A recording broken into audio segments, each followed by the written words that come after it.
MLA Etela Rajender ఇవాళ అసెంబ్లీలో గర్జించారు. ప్రభుత్వంపై తీవ్ర విమర్శలు చేశారు. నిరుద్యోగం మొదలు ప్రభుత్వ పాఠశాలలు సింగరేణి అంశంపై ప్రభుత్వానికి ప్రశ్నలు సంధించారు.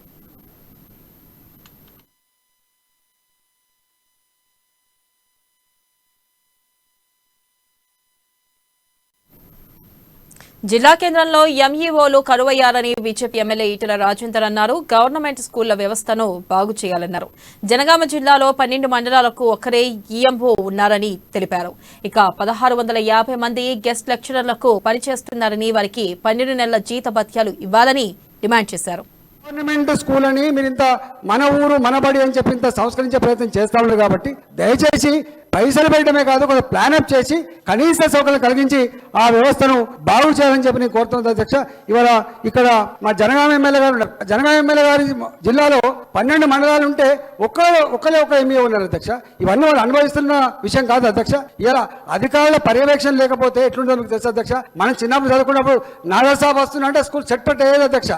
అప్పుడు నాదర్ సాబ్ అంటుండేది అధ్యక్ష. అందుకని అధ్యక్ష 1654 మంది గెస్ట్ లెక్చరర్స్ పనిచేస్తారు అధ్యక్ష.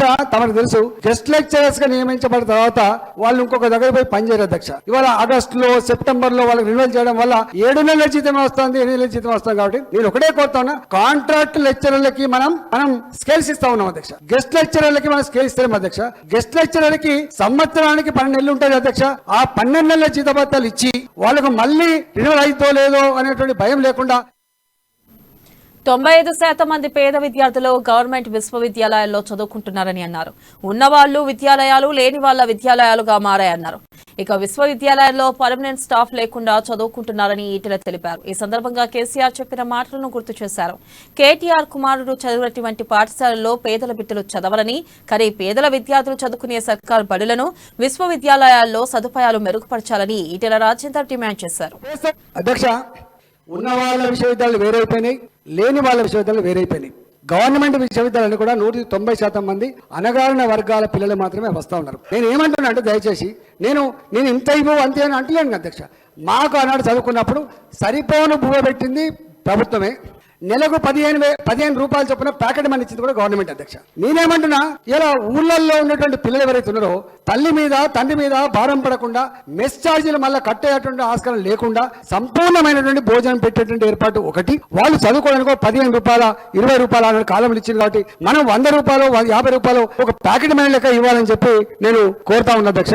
అంతేకాకుండా అధ్యక్ష ఇవాళ వాళ్ళ లెక్కలని చెప్పిన లోతులోకి పోను కానీ విశ్వవిద్యాలయాల్లో ఇవాళ పర్మనెంట్ స్కెల్టన్ స్టాఫ్ కూడా లేకుండా నడుస్తా ఉంది. కాబట్టి ఆ విశ్వవిద్యాలయాన్ని సంపూర్ణంగా అనేక రకాల ప్రైవేట్ విశ్వవిద్యాలయాలు వస్తున్నాయి అధ్యక్ష. ఉన్న వాళ్ళపై చదువుకుంటే అధ్యక్ష. కానీ మనం ఆలోచించాల్సింది పేదవాళ్ళ కోసమే. కాబట్టి పేదవాళ్ళు చదివేటువంటి ఆ విశ్వవిద్యాలయంలో వాళ్ళు గొప్పవాళ్ళైతే సింగరేణిని కేంద్రం ప్రైవేట్ పరం చేయడానికి పూనుకున్నది. అసెంబ్లీలో బీఆర్ఎస్ మంత్రులు, ఎమ్మెల్యేలు చేసిన వ్యాఖ్యలకు బీజేపీ ఎమ్మెల్యే ఈటెల రాజేందర్ సమాధానం చెప్పారు. కేంద్రానికి సింగరేణి ప్రైవేట్ పరం చేయాలన్న ఆలోచన లేదని తేల్చి చెప్పారు. సింగరేణికి బ్లాకులు కేటాయిస్తే వద్దని రాష్ట్ర ప్రభుత్వం లేఖ రాసిందని గుర్తు చేశారు. అంతేగాక బొగ్గు బ్లాకులు వద్దని రాష్ట్ర ప్రభుత్వం కేంద్రానికి రాసిన లేఖ తన వద్ద ఉందని ఆసక్తికర వ్యాఖ్యలు చేశారు.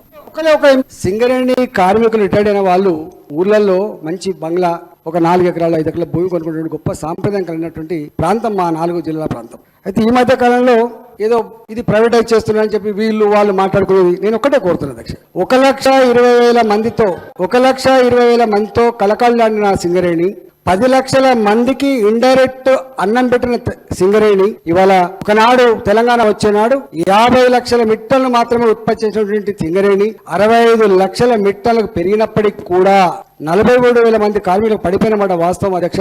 రెండోది, ఇక్కడే నేను అక్కడ మంత్రిగా ఉన్నప్పుడు ముఖ్యమంత్రి గారు ఒక మాట ఏమంటే, నా సింగరేణి ఒక తెలంగాణలో కాదు దేశవ్యాప్తంగా మైనింగ్ చేస్తుంది, అవసరమైతే ఆస్ట్రేలియాలో కూడా మైనింగ్ చేస్తా అని చెప్పి గౌరవ ముఖ్యమంత్రి గారు చెప్పినారు. కాబట్టి సింగరేణికి ఆ చరిత్ర, ఆ సత్తా, ఆ శక్తి ఉన్న సింగరేణి కాబట్టి ఇలా దేశంలోనే గొప్ప శక్తి కలిగినటువంటి సింగరేణి కాబట్టి నేను ఒకటే కోరుతా ఉన్నా అధ్యక్ష, ఇప్పటికైనా ఇవాళ సింగరేణి 9 బ్లాక్ వచ్చింది మనకు ఒరిస్సాలో. అదేవిధంగా న్యూ పటప్రద అనేటువంటి ప్రాంతంలో వచ్చింది అధ్యక్ష. మొన్న 2022లో కొన్ని మైన్స్ ని మాకు అక్కడ లేదని చెప్పి లెటర్ రాసిందో ఆ లెటర్ ని గౌరవ మంత్రి గారికి పంపిస్తా అధ్యక్ష. నేను ఒకటే కోరుతున్నా అధ్యక్ష, అన్ని లాభ నష్టాల కోసం మాత్రమే కాదు అధ్యక్ష. ఇవాళ నేను స్వయంగా అడిగిన అధ్యక్ష, నేను కోల్ మిషన్ దగ్గర పోయి స్వయంగా అడిగి ఆ ఉత్తరాన్ని కూడా తీసుకొచ్చిన అధ్యక్ష. ఎక్కడ కూడా కేంద్ర ప్రభుత్వం సింగరేణిని ప్రైవేట్ పరం చేయాలనే ఆలోచన లేదు.